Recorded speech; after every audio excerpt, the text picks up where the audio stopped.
have the student panel now, actually, and we'll be covering, I guess, a few really simple questions for us to start, and then if anyone in the audience has any questions.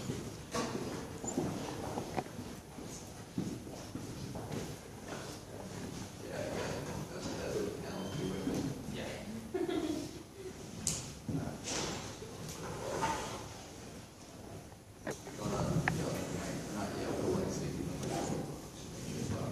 Check. Okay, that's perfect. So I thought we'd start by just like introducing ourselves and kind of explain why. I guess we joined the Middle Eastern Peace and Prosperity Alliance, and I know all of us here are kind of like associated with Palestine in some way, so explaining why we're in Palestine. So my name is Alejandro, I'm a biochem major here, and I'm a senior. I helped found Map with Nikki Jafari back a few years ago, and the Palestine issue is really important to me because I found my parents from Palestine, and I consider myself Palestinian. I was born there. I've been there quite a few times, and I mean, I recognize some of the places in the video, which is kind of sad and scary, but I guess that's why it's kind of super close to home, because it is home. I'm Connor Murphy. I'm a sophomore, so I wasn't around when MEPA was started. But I got involved in MEPA because of the Palestinian issue. I kind of became aware of this issue in high school because it was kind of a topic, but I really got involved during Operation Protective Edge, which was during the summer of 2014. If you all remember when there was a confrontation between Israel and Gaza, where the two combatants were the IDF and Hamas, and I just remember how just the disparity between casualties. The UN says around 65% of casualties were civilians. Of those, 99.9% of those were Palestinian. There were 6 Israeli civilians and then 1 Thai civilian that was killed. But over 2,000 of the civilians were Palestinian, 99%. So that's really when I got involved and started to become active in this issue.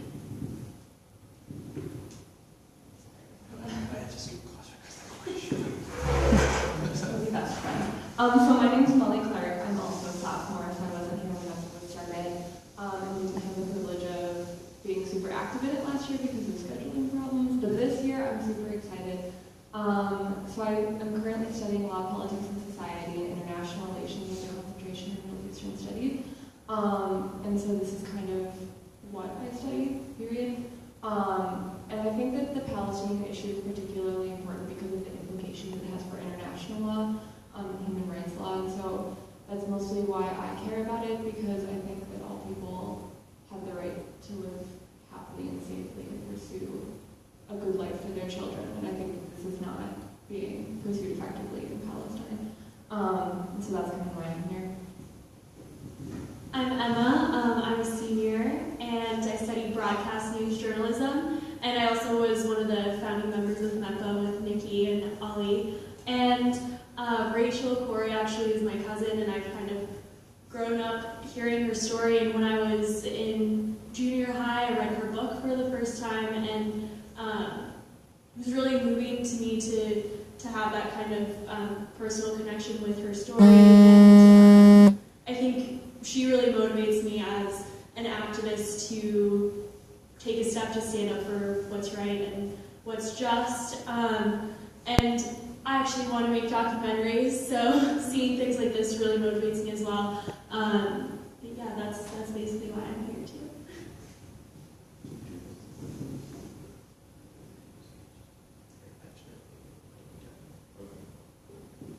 I guess we'll start with like kind of general statements about like the film itself, because that relates to what we're just doing. So the first question for the panel that I thought of during the film, I guess, did you learn like anything new from the film, and what like thoughts did you have about it? Did you see any new images compared to like what you knew before?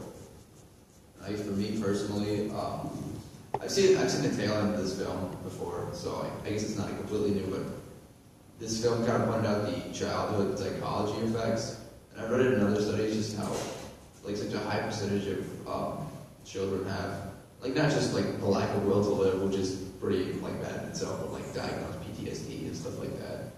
And I know in the video they're talking about, this mother was talking about how her children are worried about soldiers and like coming at night. And I know, I mean, I've been in Palestine and I wasn't born there, and I've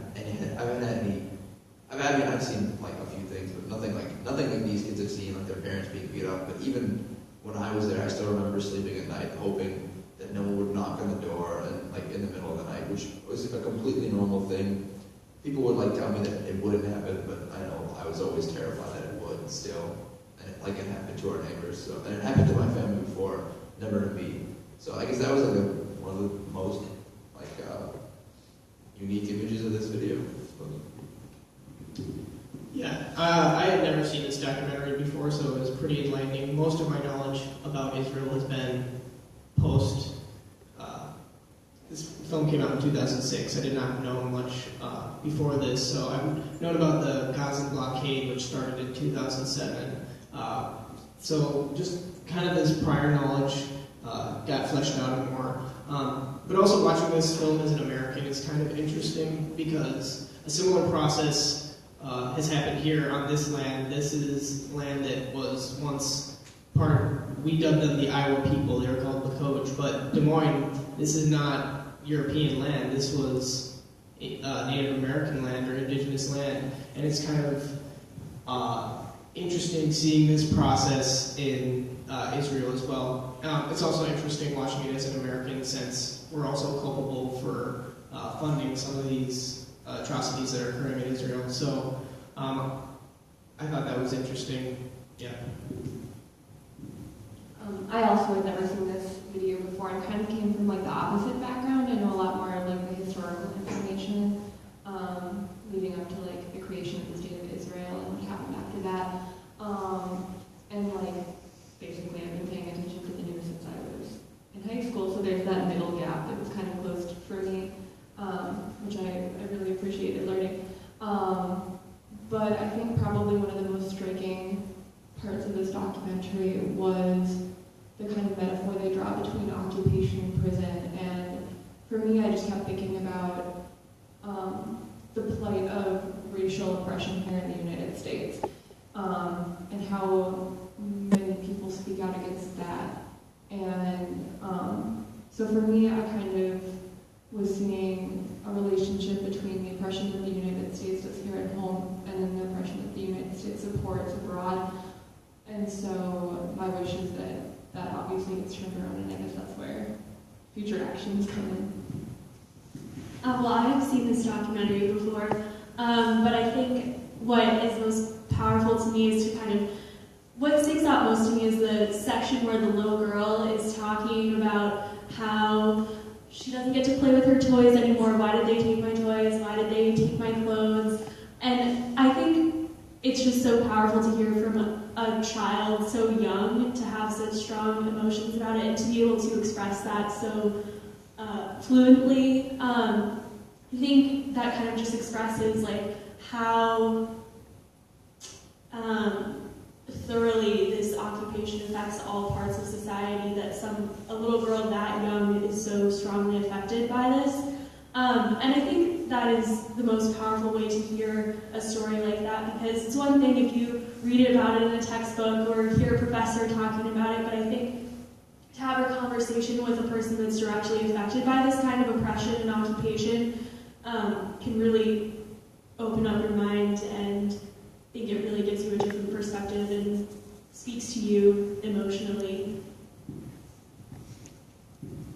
It just kind of reminds me too, because I mean, during they were talking about the refugee camps, and I don't know if anyone else had this sense, but I guess maybe because you're more familiar with the language, but like Palestinian kids obviously range, and all like, and they, some of them are really sweet, some of them are like, some of them are really cocky, and I always like it always bugged me. The Palestinian kids I met were really, really cocky, but like as I kind of grew up, I also don't know if I could survive what they do, and it's amazing to me that they do, and they kind of need to be cocky or else they wouldn't make it. And I remember when we went to the National Students for Justice in Palestine conference a few years back, and they had shirts that said, like they used to say Palestinians fight like heroes, and now they say heroes fight like Palestinians. And like in my mind, I kind of thought about the kids there, and I was like, and it's really interesting. Like, they kind of touched on it in the video, but it's kind of amazing what they go through and how they get through it. Does anyone else have any questions about the video before I just kind of take over? Like before I just go off with my random questions?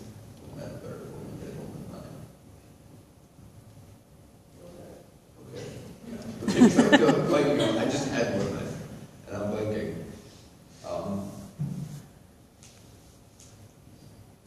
I guess like if you could communicate like one message from this video to someone like on the outside, or so Jeff Alper on this video, Big White Beard, was actually a Drake, and he kind of always, or not always, I mean I only saw him, I met him twice, but one of the things he talked about was how a lot of the times is like Palestinians aren't on Israelis' minds, like the average citizen. They're kind of worried about work and food and feeding the family and paying taxes just like we are. And in Israel, you don't really think about the occupation as an occupation, but it's once people leave Israel, after being there, that they realize, like, oh, we shouldn't be demolishing houses, oh, we shouldn't be fighting these other people too. It's kind of, not like, not to like, this sounds dramatic, but when you're in Israel, you're kind of brainwashed, and it's when you leave that you kind of realize what it's like. So, like, I guess my question is kind of based on, like, if you were to talk to someone and you felt like they didn't see the full image, what from this video or in general would you say to help kind of clarify things? And I guess for me, like, I've always been passionate about Palestine, and my family's always been passionate about Palestine. And I know my dad has always been super like involved in trying to bring up like, you know, nonviolent peace. Like I remember going to the protests as a kid that he helped organize, but I've never felt like, just from like the bottom of my heart, just like so frustrated at not being able to do anything until Operation Protective Edge. And so I think like the most obvious thing that people don't look at is just like the numbers. And I know it's silly, but yeah, Operation Protective Edge, there were 2,200 deaths. I mean, 70 to 80% were civilian, 500 kids died, and then 50 Israelis died, like 3 to 6, I guess, probably 6. 5 Israeli citizens. 5 Israeli civilians died, and I don't know if they were children. You know, but like just like the sheer difference. And I remember looking at a map of Gaza during that, and like looking at the airstrikes, and there's not a spot in Gaza that was not covered by a little blue dot or an airstrike like that. One thing I think people need to realize is we kind of make this convoluted issue of like ideology and religion, when you can really boil it down to it's a fact of oppression. It's a people that are facing state oppression, colonialism. It doesn't have to be so convoluted and cast in this ideological and religious lens. It's really a matter of fact. We need people to stop committing war crimes and atrocities against these people.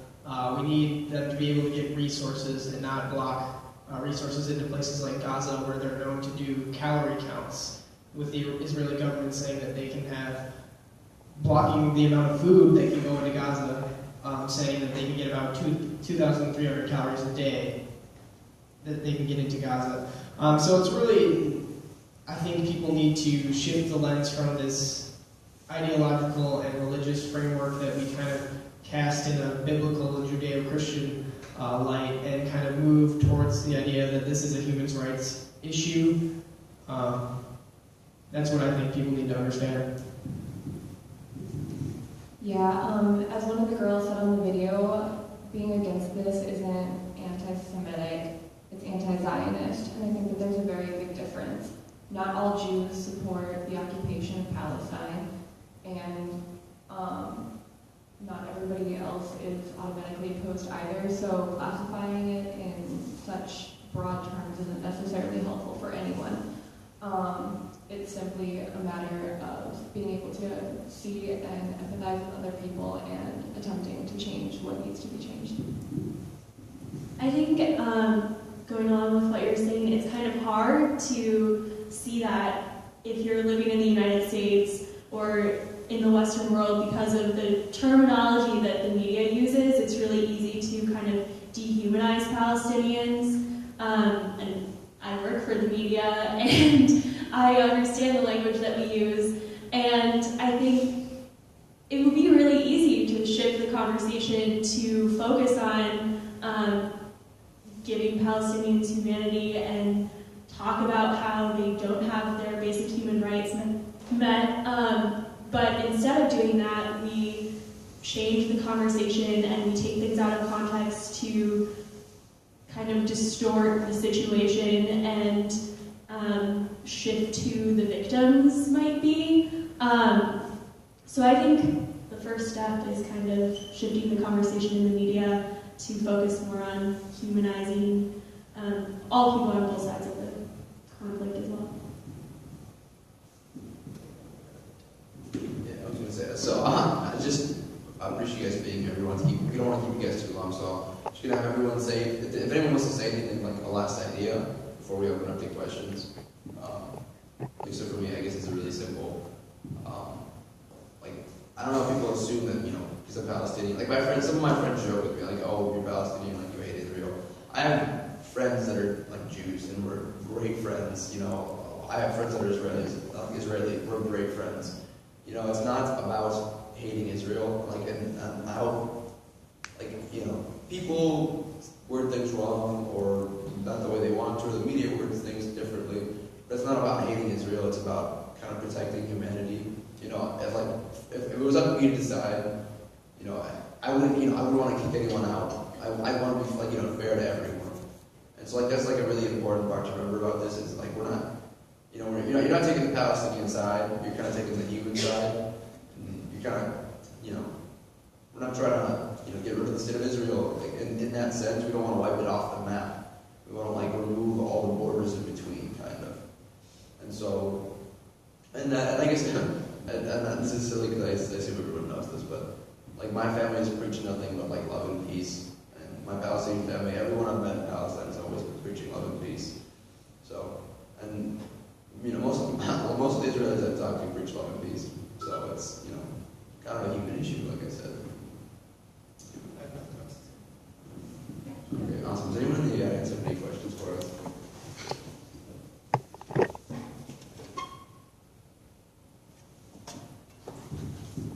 So as the expert on news and broadcasting, how do you think we should change that? Is it based on individual reporters or is it more institutionalized? I think it is kind of an institutionalized issue. I have a very lowly position at the TV station that I work at, so I don't have very much influence. But I have talked to our news director and our producers before, and it is really difficult to shift that terminology that we use, because if we do use other terminology or other language, we get calls complaining about the way that we describe the situation. So I think it is really difficult to shift that conversation, and so in that way, I think we need to really encourage and support alternative news sources that are able to use that kind of language freely, because I think that kind of supports a greater understanding. And if we encourage those alternative news sources, and if people are turning to those sources more and more, which is something that we see a lot in the younger generation, that millennials are turning away from traditional, the CBS Nightly News or something like that, and turning to alternative news sources. I think that kind of pushes traditional news sources to shift their narrative a little bit. But that's just my opinion. Anybody else? So how do you respond to all that data about the role of the U.S. government and how we are funding this enormous amount of money and resources going to support Israel and the occupation, and just the total investment of the U.S. in it? It seems unassailable. How does that make you guys feel? Quite obvious. It's hard to see that kind of influence going to something that a lot of us don't support, especially when we have so many problems here at home.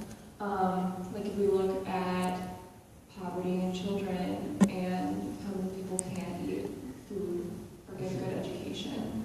And it seems ridiculous to be pouring so much money out of the nation, especially not towards something that necessarily everybody supports, but the root of the issue is how big the Israeli lobby is, and especially the influence that has on politicians, because it's very hard to veto some of these propositions when vetoing it could lose you the next election. So they're forced basically to keep going on, which puts them in a bad place and puts us in a bad place, so not ideal. I think that just goes on with, like, I thought there was a really interesting graphic, like, towards the beginning of the film where they talked about if you could take this money that we're spending with military aid to Israel, like, this could pay for food for all of these children in America, this could pay for education for all of these children, and it's just horrifying to me, but I don't know the solution. Yeah, in regards to solutions and stuff of that sort, I think there's a large issue with money in politics in general, and I think they're largely connected. So passing things like Citizens United in the Supreme Court, that has to be overturned to even come close to figuring out this issue and a myriad of other issues. So that's kind of the connection I see there. So I always think it's interesting that, you know, it comes from U.S. tax dollars, because sometimes when I especially during Operation Protective Edge, I was kind of like, how could this be happening? Like, we have to do something. People would be like, well, I don't think we should get involved in the Middle East. And it always bugged me, because you're paying for it. Yeah, and I remember going to the Aqsa Mosque, and they have shells from the war. And, you know, I feel like they in the glass cage kind of to show, oh, we got it, this happened. And they all say made in the USA. But as far as processing how much money that is, I always think back to the beginning of when Obama came to office, we had the stimulus package and it cost $3 billion. Everyone was freaking out, it's so much money. But then, you know, people were restarting the economy. So we're we're gonna go broke. We do that every year. You know, so it's every single American could have $300 every single year if we didn't fund this. So it's I guess that's the best way I can process how much money that is. Also, there's a large connection between this issue and the military-industrial complex as well. I mean, it just came out yesterday that in Yemen, the Saudi Arabians have been bombing Yemen, and the weapons that they're doing that with are American weapons. So we have powerful interests in Washington that have vested interests in killing people, basically. And until we dismantle that, we're going to have these issues all the time. There's going to be someone who's selling guns to some power out there, whether it's Israel, Saudis, anyone. We should be selling solar panels or something. Yeah. That market would be perfect. Yeah, give them a wind turbine or 3. Exactly. Yeah. So, when they turn sand into energy, we've got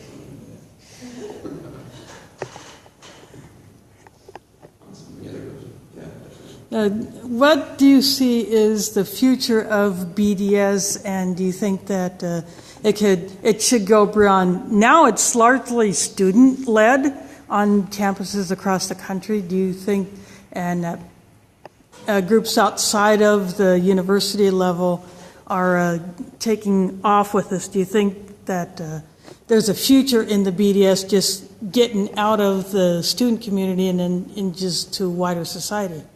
And getting that publicized so that more people can participate in, like using the mobile app Boycott, which allows you to scan a product in a store and see if it is made by a company that, for instance, does business with Israel or does business with, a country that does child labor or something like that.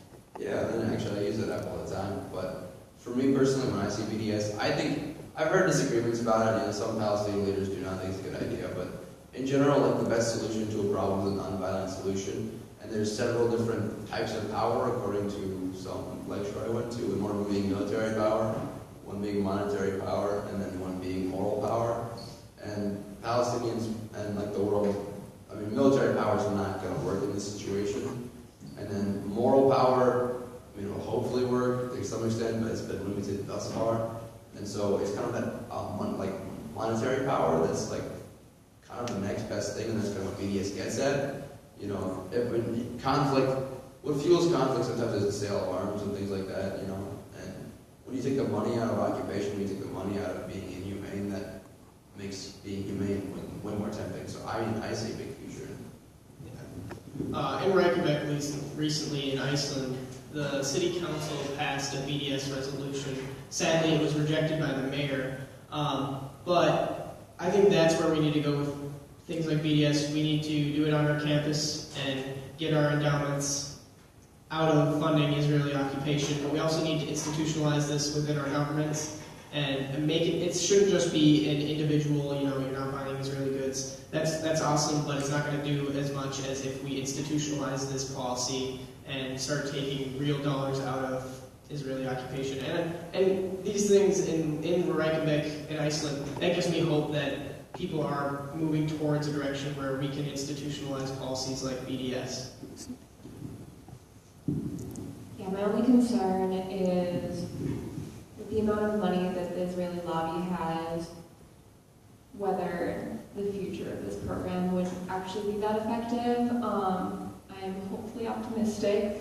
I think that it's very true that funding is one of the first tools of war, and so to take that away would definitely be to disarm them, at least to a certain extent. But I believe that there need to be other steps taken as well, politically, and on a personal and human level. I think kind of the history of BDS has proven itself to be effective in a lot of other situations through, like in South Africa and a lot of other boycott campaigns. We had a display here last year about the history of boycotting, and I think it can be really effective, but I think with this it's had its struggles, I think, even on campuses that have been able to pass resolutions. I don't know of any campuses that have actually gotten their board of trustees or regents to divest, even though the student body may have voted to divest. So I think, but I agree with what Connor is saying, that places like Reykjavik are really give me hope for the future and are very encouraging. Yeah, and just to kind of go off of this as well on BDS, Palestinian student activists have been increasingly facing a lot of repression. There's just a document that came out a few days ago from Palestinian Legal and Center for Constitutional Rights, a 124-page document that just shows how the Israeli lobby infiltrates campuses and basically shuts down any movement towards divesting, say, our endowments. They'll literally, I think it was at Loyola or DePaul in Chicago, they had a divestment resolution that was going to pass. They literally they paid student senators that were on student senate to not vote for divestment. So Palestinian supporters don't have enough money to face that, so we just have to build people power to kind of work against that, and just, yeah, that's all we can do. Great question, seriously. Yeah, just as an additional note, there are more churches that are getting involved with BDS. They are divesting. Yeah, which is cool.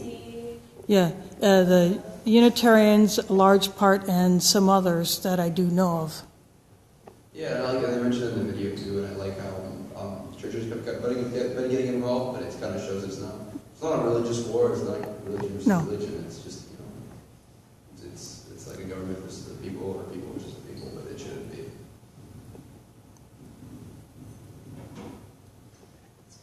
So yeah, that's a good question. Thank you guys so much for coming out, really appreciate it. If anyone wants to talk afterward, feel free. Thank you so much, and we'll keep you updated with future events, hopefully. Hopefully our next event will be something involving the Syrian refugee crisis, so keep your ears open. Yeah, and if you're a student and you want to get involved in like a boycott campaign or something of that sort, you can email me, conor.murphy@drake.edu. So if you're interested in doing that at all, just hit me up. Thank you again.